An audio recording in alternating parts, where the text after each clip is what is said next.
அஸ்ஸலாமு அலைக்கும் வரஹ்மத்துல்லாஹி வபரகாத்துஹு. அன்பார்ந்த அனைத்து உறவுகளுக்கும் இனிய மதிய வணக்கம். குவைத் நாட்டில் ஒரு தவறை செஞ்சுட்டு தப்பிச்சு ஓடணும் அப்படின்னு நீங்கள் நினைக்கிறீங்கன்னா தயவு செய்து அந்த தவறை மட்டும் பண்ணிடாதீங்க. தவறு செய்கிறதுக்கு முன்னாடி, தப்பிக்கிறதுக்கு முன்னாடி 100க்கு 200 தடவை நல்லா யோசிச்சுக்கோங்க.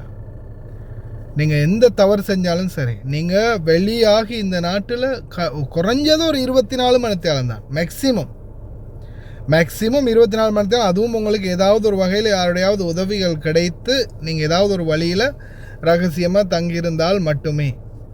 அதாவது 24 மணித்தியாலம் கூட அவங்களுக்கு தேவைப்படாது, கண்டுபிடிச்சிருவாங்க.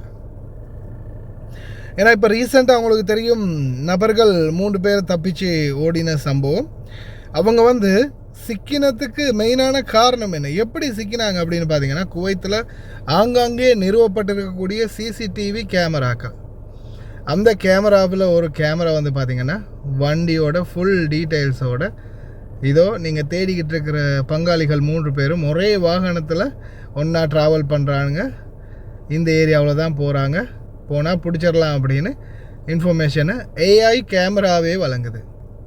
தப்பி ஓடிய 24 மணித்தியாலத்துக்குள்ள கொத்தாக பிடிச்சி இழுத்துக்கிட்டு வந்துட்டாங்க. இதோடைய வீடியோ காட்சி இருக்குது, இவங்க இன்வெஸ்டிகேட் பண்ணினது, இதை பற்றின ஃபுல் வீடியோ காட்சி இருக்குது, அதை நான் போடுறேன்னு பாருங்கள்.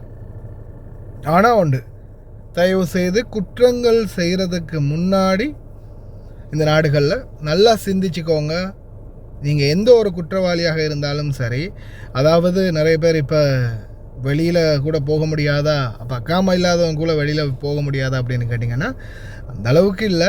நீங்கள் ஒரு குற்றவாளியாக இருந்தால், அதாவது இந்த நாட்டில் தேடப்படும் குற்றவாளி, அப்படி சொல்லுவோமே, தேடப்படும் குற்றவாளியாக இருந்தீங்கன்னா அவங்களுக்கு பிடிக்கிறதுக்கு ரொம்ப ஈஸி இந்த கேமராவை வைத்து. ஏன்னா இப்போ ரோடுகளில் இருக்கக்கூடிய ஏஐ கேமரா, அதுக்கு இதே போல் பார்த்திங்கன்னா, நான் இதுக்கு முன்னாடி கூட உங்களுக்கு அறிவிச்சிருப்பேன்னு நினைக்கிறேன். அந்த வண்டி ஒன்று, அந்த வீடியோ இருக்கான்னு தெரியலை, இருந்தால் நான் அதை கடைசியில் அட்டாச் பண்ணுறேன்னு பாருங்கள். அந்த செக்இன் போகிற டைமில் அந்த வண்டி ஒன்று இருக்குது, இவங்களுடைய பெட்ரோல் வண்டி, அந்த மேலெல்லாம் கேமரா போட்டின மாதிரி. அந்த வண்டி கூட பார்த்திங்கன்னா இந்த இருக்குது பாருங்கள்.